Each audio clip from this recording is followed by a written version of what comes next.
Chicago mayor been urging against budget chaos as the city has a budget deadline looming. Plus, on the governor's desk, the end-of-life options bill for terminally ill patients that could be signed, could be vetoed. You've got opposition planning a candlelight vigil tonight in Chicago in opposition to that bill. So we'll talk about those two things today with Illinois in Focus Daily. Good morning. I'm Greg Bishop. Like, subscribe, and hit that notification bell, and wake up with us here each and every weekday morning. Good to see people revisiting the program, even on replay, which if you can't make the program live at 8 o'clock in the morning, totally understand. Seeing how people watch. A lot of people coming in midday, a lot of people coming in even into the evening hours as maybe they're getting off work and making dinner. So greatly appreciate you guys tuning in. If not to the live show, even to the individual segments of the program.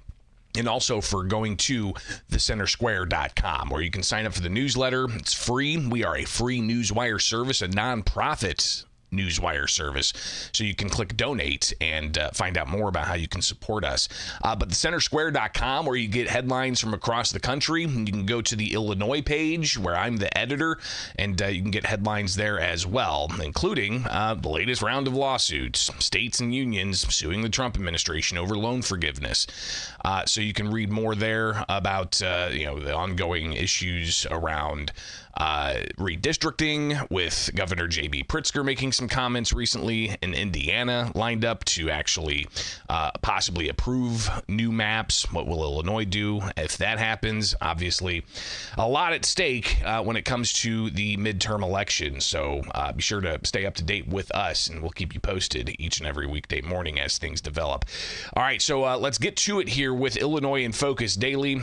We'll talk next about the ongoing back and forth over the city of Chicago budget, with Chicago Mayor Brandon Johnson facing opposition from aldermen, but also residents of the city coming out speaking against the administration. All right, stay tuned. It's Illinois in Focus Daily on this Thursday morning. I'm Greg Bishop with The Center Square.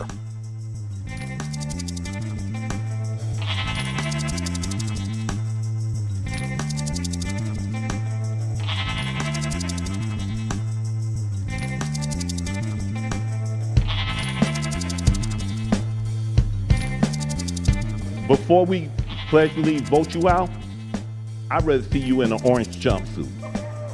I'd rather see you locked up, because you doing the most heinous crime. And Trump, get DOJ and get this man out of office. There are some individuals that want chaos to occur, because those interests benefit from chaos. And they would pit communities against one another to fulfill their political goal. So Chicago Mayor Brandon Johnson yesterday during a news conference after a city council meeting where council did not approve a budget. We've got less than 3 weeks here before the city has to approve a budget, or else you could see the government shut down in Chicago. It is Illinois in Focus Daily. I'm Greg Bishop with you each and every weekday morning here for the Center Square. Go to thecentersquare.com to get the latest headlines in your inbox by signing up for the newsletter. You can find this podcast anywhere you get podcasts. Just search Illinois in Focus. And of course, subscribe to this channel. We're live each and every weekday morning, breaking things down for what's happening in the land of Lincoln. So let's get to it. Yesterday was a Chicago City Council meeting. It was a shorter meeting than they usually have. Usually they go all day, but this was just a 2-hour meeting. And at the beginning of each meeting, you have public comment period. It's 30 minutes set aside. Several people did get up and supported, for instance, instance, keeping line items in the budget for summer jobs for youth. You had others pushing for more finances to help with, flood damage. You have support for other efforts that aldermen have in their proposed budget, but things still not coming together. And of course, in the city council meeting, you had residents standing up, sharing their thoughts. Dennis White's one of them who regularly gets up there to share his thoughts, and here's some of what he had to say yesterday. You are an anti-American, Brandon Johnson, because you committed a heinous crime, Ralph. Excuse me, are you paying attention to what I'm saying, sir? Because I'm still talking on my time right now. When you on my time, the attention go on to the speakers, not to somebody else who you want to talk to, Brandon Johnson. Now, you committed a black-on-black crime. That black-on-black crime is you raising property taxes on the south side and the west side of Chicago right offhand. When you over here allow teen takeover and stuff, you trying to justify you don't want nothing to happen. Now, a 14-year-old boy is over here, their parents is getting ready for another funeral. And your kids are safe with 150 police details. So when you over here talking about we want to put skin in the game to raise corporate taxes and stuff, you want to tax the rich. But you got $5 million in the CTU pension plan. You need to tax yourself on that one right there, but you're not going to do that. And then you got your cronies like Jess Fuentes, Andre Vasquez, Cincho Lopez, all the Hispanic KKKs over here trying to distract us with the anti-ICE protests and stuff. We want these illegal out. That's right. We want them out now. This right here is the Constitution. Some of y'all know it, some of y'all read it, but some of y'all don't respect it. And the first thing it say we the people. It doesn't say Brandon Johnson. It doesn't say we the politician. We're going to get you out that seat. But before we pledgefully vote you out, I'd rather see you in an orange jumpsuit. I'd rather see you locked up because you doing the most heinous crime. And Trump, get DOJ and get this man out of office. So again, Dennis White, he's shared his thoughts before, similar in previous city council meetings. But you had also Danielle Carter Walters get up and share her thoughts. But before she did, she aired some of Brandon Johnson's words. There are lines of Chicagoans right now of people who do not have food, you guys. And if you've never gone hungry, you wouldn't know why I have that urgency. If you've never opened up your refrigerator and there's nothing in it, the poverty sucks. Corporations are making a killing right now, and we have alders that are more interested in defending these big corporations than families like mine who went without food and electricity and could not afford rent and mortgage. Give me something I can work with. What in the Tyler Perry movie audition is this? Okay. With the fake cries, what is this? See, we know what it's like. We knew what it was like last year when we came down here and we begged these aldermen, this Grace 50 aldermen and you, not to spend our money on illegal aliens, to put it in our communities. We begged you for it. So we know what it was like when we was down here begging you for it last year. We know what it's like when Bionomics was in full effect. We know what it's like right now when my property taxes, right now, bill came out. And we're trying to figure out how we're going to stay in our homes, senior citizens that's on a fixed income, trying to figure out how they're going to pay these high property taxes. Me trying to figure it out. So, oh yeah, we know what it's like. But we know you don't know what it's like. You in your administration that's getting these raises. Let's talk about these raises. And she went on to name several people who are possibly going to get raises within Chicago city government. One was upwards to $50,000 in a raise, and she proceeded to name the individuals, how much money they could get, and at least one proposed budget idea, and she did that all the way up until her time was done. But then after the Chicago City Council meeting yesterday, Chicago Mayor Brandon Johnson held a news conference and started talking about some of the details here and what he won't support, and the word veto was thrown around several times. Did you see anything in the rival budget plan formally introduced today to the city council that you could support, or are you standing firm on your threat to veto any budget plan that includes an increase to the garbage fee? Well, let me just say that I do appreciate the effort, the ongoing effort of members of the city council to provide some, not just feedback to my proposal, but give me something else to consider. I have not gone completely through the document. I tried to use some of the time that I had to look through it. What I did see was still nearly the doubling of garbage collection fees. I don't support a budget that places such an incredible burden on working people at a time in which President Trump has made life quite difficult for working people across this country. The city of Chicago should not be adding to that burden. And so, no, I cannot support a budget that nearly doubles the garbage fee for working people. So the mayor saying he's not going to support any budget that has a garbage collection fee increase. And he was asked about it again with that word veto being thrown around. Just to clarify, earlier you said you do not support a budget with increase to the garbage tax. I do not. And you would veto such a plan.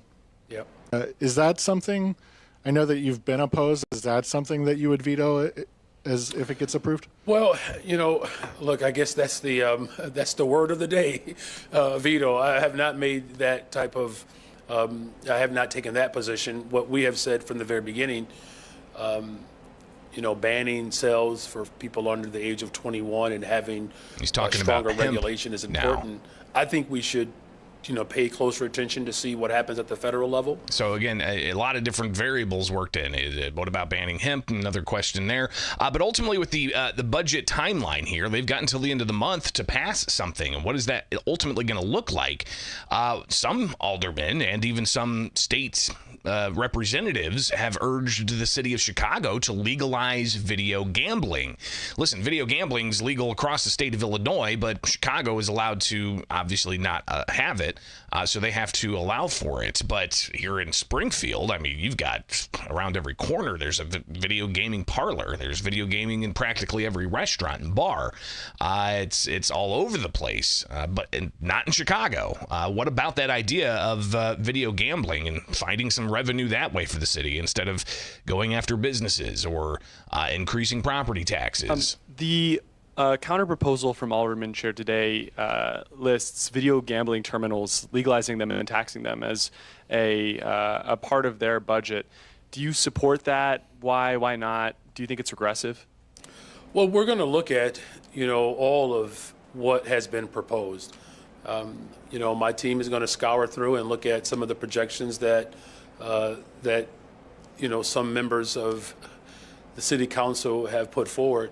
But I can tell you, though, whether it's that particular revenue stream or others, it's evident from conversations that we've had that even individuals who signed on to the proposal have admitted that they don't support everything on the proposal. Right. So this is going to be an ongoing conversation. This is something that's come up before in council. What did it you has, right? And there was some consternation and some, trepidation around it. So this is why, we've been encouraging people for some time to put these ideas forward so that we're not cramming in discussions at the very last minute. But that's what's happening. It's coming up to the very last minute, and they're still having these conversations and hashing out details. Very similar to how the state of Illinois puts their budget together when it comes to last-minute changes and not having a full vetting of the budget before it's ultimately passed. I mean, they have come into session January, February, March, April, May, and then they drop the budget. Why don't they get it started in April? I've heard people ask, but who knows? But the chaos is something that Johnson says he's hoping to avoid. So he likely was speaking of ideas that will be implemented over time. So yes, there are a lot of good ideas out of there. I think the best idea was when I signed the executive order to commission the gathering in the first place. Hey there. Hey, Based on the developments of today, since we talked to you 24 hours ago, do you believe that the final budget will be passed by the end of the year? it has to be, right? Look, I'm going to do everything that I can to avoid the chaos that, quite frankly, there are some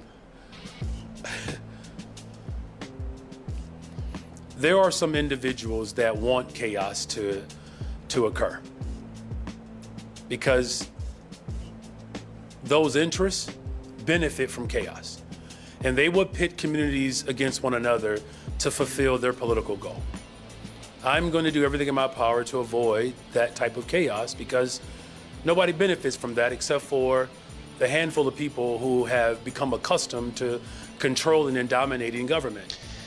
What's going to happen? We'll be watching, and I think might actually mean that we'll be watching into the holidays as to what happens in the city of Chicago with how they're going to spend Chicago city taxpayers' money and what kind of things they're going to be looking for the state government to do, and that means you, the state's taxpayer.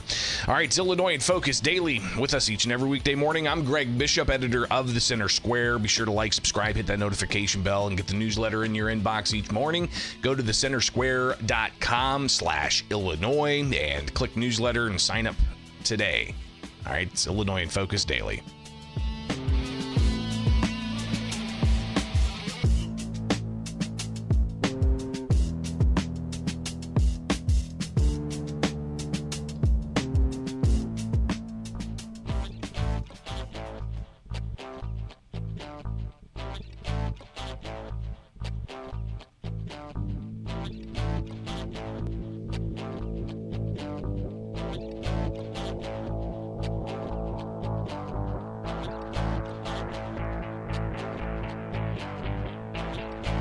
Candlelight vigil is set for this evening to urge Governor J.B. Pritzker to veto legislation that allows for doctor-assisted suicide or end-of-life options for terminally ill patients. And interesting to see just how this will play out. And we'll keep an eye on it here. And focuses on Illinois. I'm Greg Bishop, editor of the Center Square. You can go to thecentersquare.com. I edit the Illinois page where we keep you updated each and every weekday morning here with Illinois in Focus Daily. So Governor J.B. Pritzker, this week he signed an expansion of the migrant sanctuary policies, some of the other laws that he could still enact from when they passed them during fall veto session includes the transit bailouts, which does a variety of things for mass transit, some consolidation, but it also allows for Cook County to raise taxes and some of the suburban counties to raise taxes under the Regional Transit Authority so they can get more sales taxes out of those buying goods in that area. And they're also looking to essentially sweep money from the road fund, but not from the fund, from the interest, how I understand it. So this measure still on the governor's desk, has yet to sign it. You also got the energy omnibus that really takes the state of Illinois another step closer to so-called renewable energy. And especially focused on battery storage. So that's something else that's on the governor's desk. But also on the governor's desk is Senate Bill 1950. And this is a measure that started out as a food safety bill, but in the last hours, it was converted into a End-of-Life Options for Terminally Ill Patients Act, or as others would call it, physician-assisted suicide. And the measure ultimately passed, but it came as a surprise. Listen, I'm at the Capitol covering the State House when they're going into the early morning hours, the tail end of session. It seems to be a ritual where, they have all year to do things, and then all of a sudden, the last few hours of scheduled session, they cram some of the most controversial stuff in. They've been talking about the end-of-life options for terminally ill patients for a couple of years now. They tried pushing it last year, didn't move. They tried pushing it this year earlier, and it had some movement, but then seemingly out of nowhere, while everybody's watching what's happening with transit, what's going to happen with the energy bill, what's going to happen with this bill, that bill, all of a sudden the end-of-life options bill comes up in the Senate and caught a lot of people by surprise, quite frankly. Here is State Senator Linda Holmes from Aurora, Democrat, who shared her thoughts as to why she pushed forward with this measure. This is the bill. This is medical aid in dying. As you know, we've been talking about this for the past couple of years. I'm going to keep this brief so that I can take the time we have here to answer your questions. But we've had pretty extensive hearings on this prior to us in committee, and we had a committee in Chicago, so a lot of this has been covered. But very, very simply, this allows a person age 18 or older who receives a diagnosis of 6 months or less to live and is mentally competent to make an informed decision to have the option of self-administering a prescription to end their suffering. There are over 20 guardrails in place to make sure this is done appropriately, to make sure there is no coercion or abuse. And in the years that this has been in effect, in Oregon starting in 1997, there have been no substantiated cases of coercion or abuse. Very simply, what happens is the patient makes a request of their doctor that this is what they'd like to do. The doctor then gives them all the other options they have for end-of-life care. There's hospice, there's palliative care, there's treatment for whatever, maybe various chemotherapies if it's cancer. So the doctor has to disclose all of that to them. The person makes that request verbally. Then they have to submit a request in writing. The doctor also has to make sure that they are mentally capable of making an informed decision. If he has any doubts about that, it needs to go to a mental health care professional to make that analysis, and that's a licensed mental health care professional. There is then another doctor that comes in and has to give that same opinion of 6 months or less to live. And again, making sure that the patient is mentally capable of making the decision. The patient must be able to self-administer the drugs.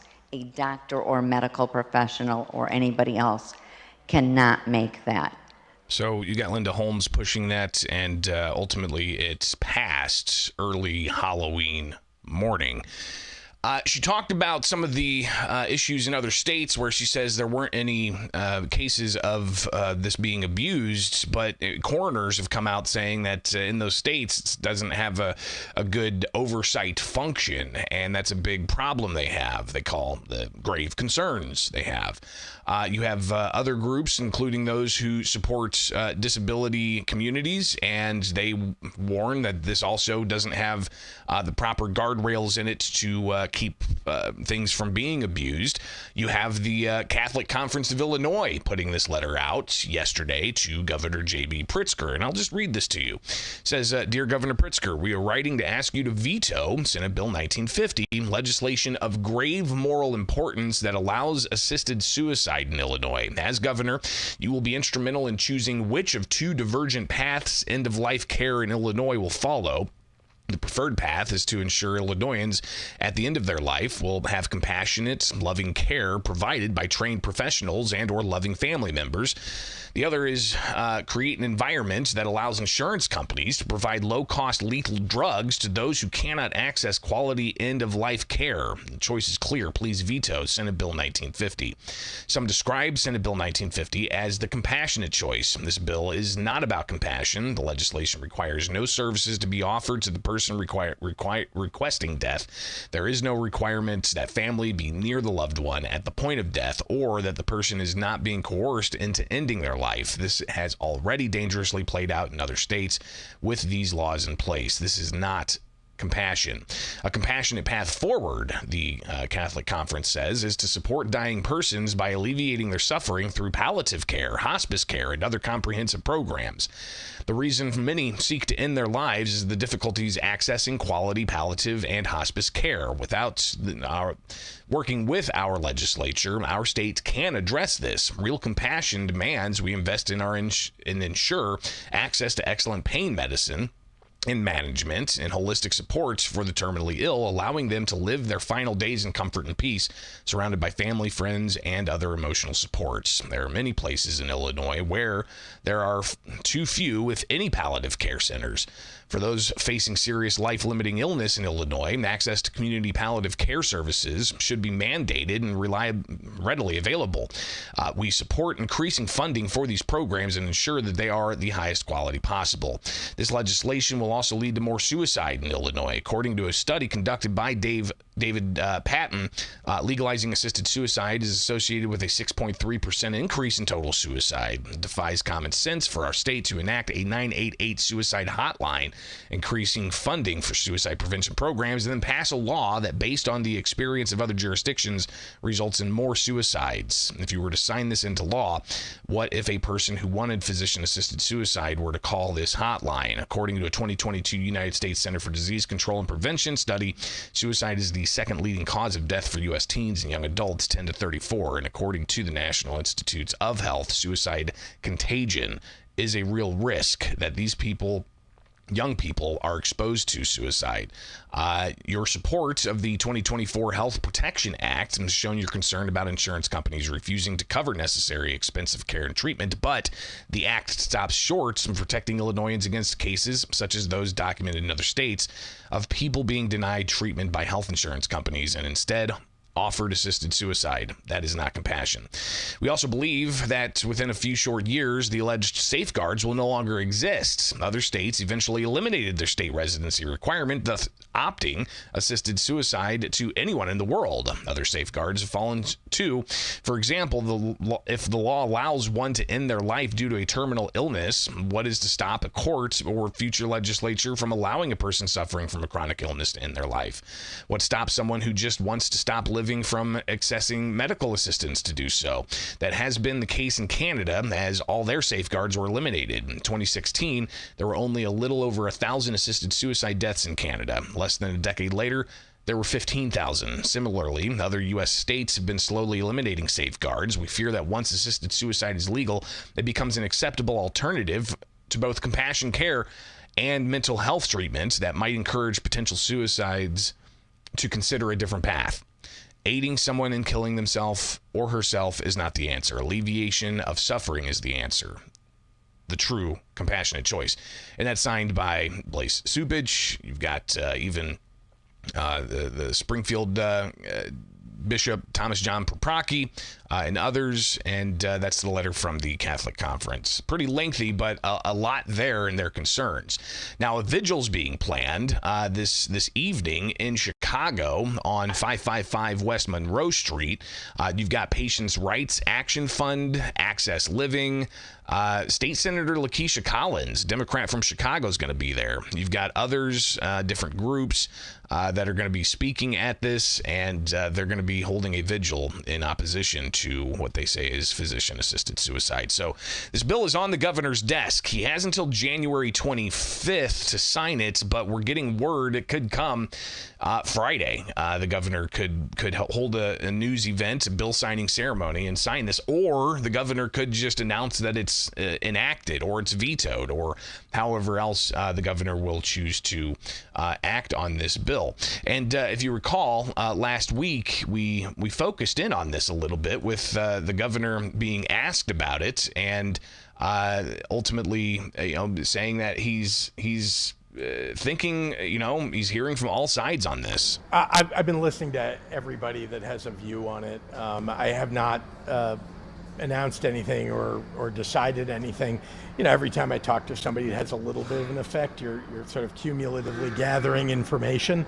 And I know there are people who feel passionately on both sides. I have said before that I have friends who've gone through this with their relatives, and it's painful for the person who's experiencing the pain in the last 6 months of their lives, as well as for the entire family. And sometimes with the competent decision making on the part of somebody who's suffering, it feels like for them it was the right thing to do. I'm talking about a specific circumstance I can think of in another state. And then at the same time, I understand people who have religious values that say that this is inappropriate and that we should just provide hospice care and maybe make it as comfortable as we possibly can for somebody who's dying. So it's a hard issue, and I don't want anybody to think that making up your mind about this is very easy. It's not. I think there's a lot to consider, but most of all, it's about compassion. And again, there's evidence and information on both sides that leads me to think seriously about what direction to go. So the governor being it's actually asked something that I brought up about this, especially after meeting with the Pope a few weeks ago, and he says that they didn't necessarily go into detail about that when they had a conversation, but it was brought up. So here we are with the bill on the governor's desk. How he's going to act on it, still very much up in the air, not sure. Word is he could be acting on it before the end of the week, but that vigil being planned for tonight, and the Catholic Conference in opposition to the bill, and even disability groups not too happy about the prospect of this bill becoming law. All right, it is Illinois in Focus Daily. I'm Greg Bishop. Wake up with us each and every weekday morning for more Illinois in Focus Daily, only with the Center Square.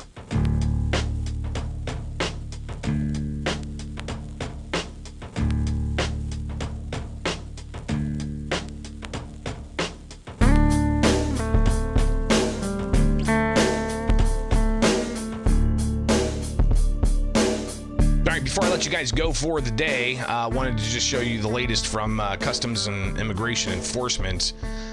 They put this out last night. Nice. Chicago arrested Jose Flores Ramirez, a 67-year-old sexual predator from Mexico, November 24th.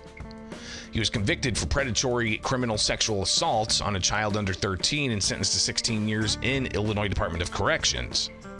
ICE lodged an immigration detainer against Flores Ramirez to ask local officials to hold him, but they ignored it and freed him anyways. So they're highlighting the state's migrant sanctuary policies. That means when somebody serves a sentence in Illinois and they get out of jail or they get out of prison, they're here illegally. The state does not communicate that to Immigration and Customs Enforcement to facilitate an easier transition of custody, but that fight's going to continue. It's in the courts, it's in legislation, it's in the news space, and the debate continues back and forth, so maybe we'll have to get some updates on that in the days ahead. All right, it's Illinois in Focus Daily. Greatly appreciate you guys being here. Don't forget you can join the live chats where there's a lively bunch of individuals here each and every day checking out the program. And, of course, you can always comment on the restream or on the segments. Appreciate you guys sharing this up and getting the word out, all right? So go to thecentersquare.com, sign up for the newsletter, and get the latest in your inbox with headlines from not just Illinois, but across the country and in Washington, D.C., all right? Have a great Thursday. We'll see you back here soon. It's Illinois in Focus Daily. I'm Greg Bishop.